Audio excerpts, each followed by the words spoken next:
Anthony Martin Horn was born on September 5, 1925 in Newark, Ohio. He went to 12 years of school before joining the Navy. In fact, he was still a senior in high school when he enlisted in the Navy in 1943. Since about half of the boys in his class were joining the service, the school decided to give them their diplomas before they left.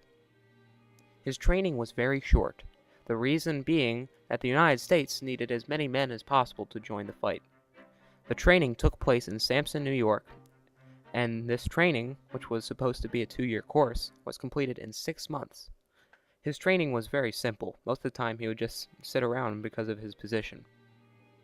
Once on the USS Cacapon, a fleet tanker, Mr. Horn became the tailor on board because the original tailor had gotten sick and went home. This turned out great for Mr. Horn. He now had his own private room filled with supplies, all because he was the ship's tailor. Since Mr. Horn was the ship's only tailor, he was treated very well.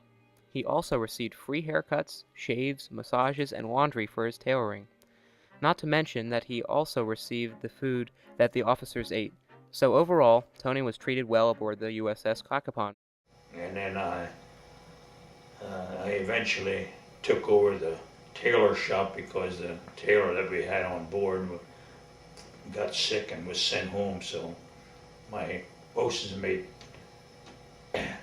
enlisted me to become the tailor, which turned out great because it turned out I had my own private room and everything. So, and I did the guys' tailoring.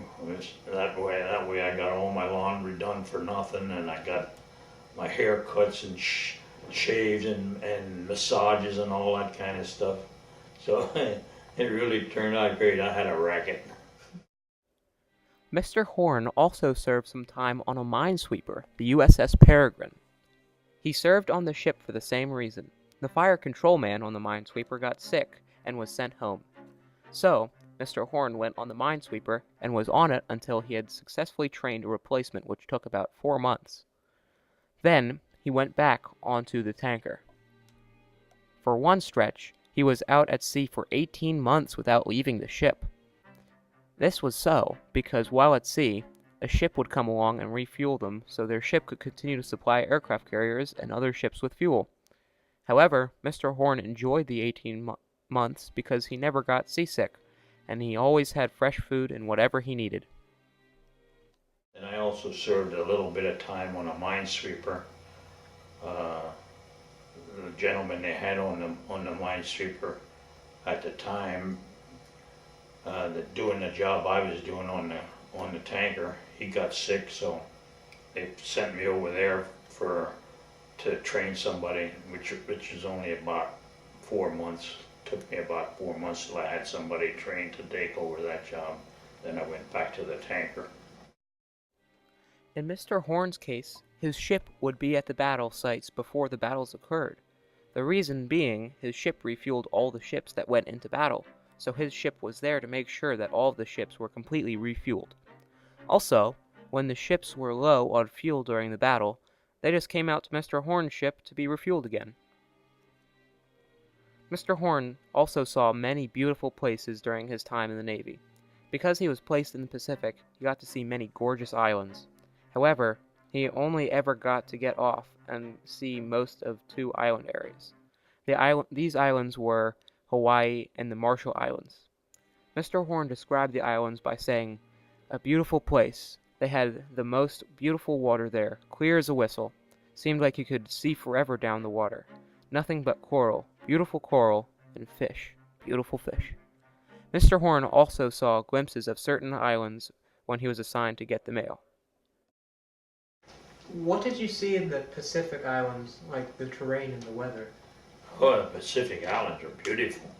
I mean, what I saw of them, the only one I only got off at 2 islands. I got off in Hawaii for a while, a couple of days, which was a beautiful place, and then I also got off in the Marshall Islands after the battle was over, and they had the most beautiful water there, clear as a whistle.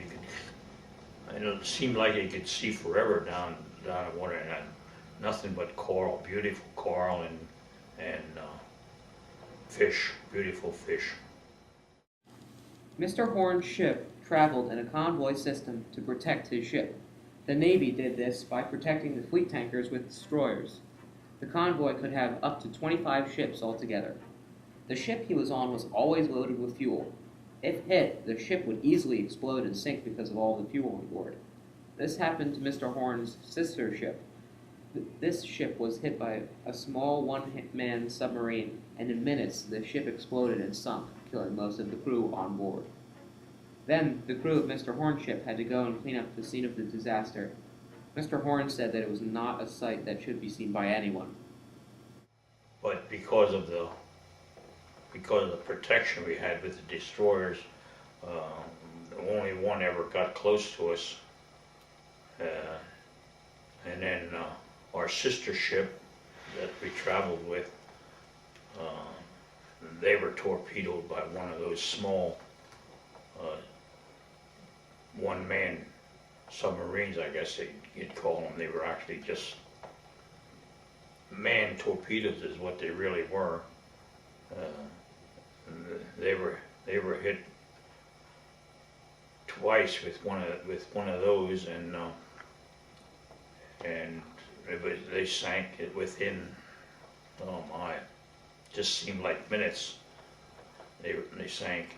Well, it was more than minutes. I'd say maybe an hour at the most. So they lost most of their men. They lost most of their men, and because they had about 3 or 4 explosions on board. They had just loaded up with fuel, aviation fuel, which we carried to supply the small carriers that went with the convoys, and we couldn't see it, but we could hear it, and we saw the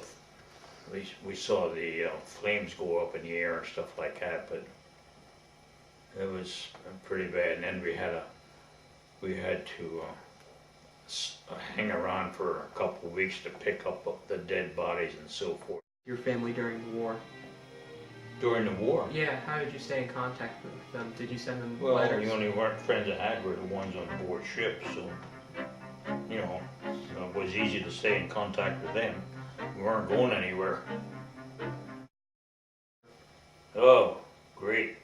In fact, well, when the war actually ended, we were on our way back to the States then already, because they were no longer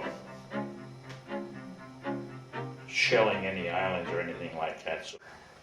What career, when the war was over, when you went home, what career did you go into? Well, I went to work right away. I didn't even collect one unemployment check. I went to work as soon as I got home. I went back to the job I had, which was in a large grocery store called Food Fair. When Mr. Horn returned from his service in the U.S. Navy, he was well received by everyone back home. There were many parades in honor of the veterans when they returned home to Pennsylvania. Later in life, Mr. Horn's son would serve in the Vietnam conflict, and when the veterans from Vietnam returned, they were not treated very well at all. After coming home, Mr. Horn worked for 45 years at a grocery store and in a printing business before retiring in 1991.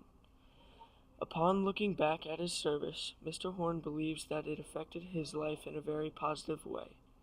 He would not have gone to college because he could not afford it. When he looks back at the war, he didn't learn any life lessons. He did not get involved in politics. Mr. Horn just believes that he followed his orders to the best of his ability and that anyone could have done it as well as he did.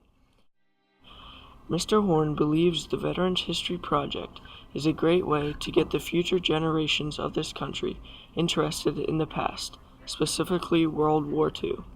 He considers World War II to change the meaning of the country by bringing all the men, women, and children together. Mr. Horn greatly appreciates the Veterans History Project for what it has done to memorialize the veterans of World War II. He was married 59 years and had 4 boys, one of which went into the Navy during the Vietnam War. We would like to thank Mr. Horn for his service.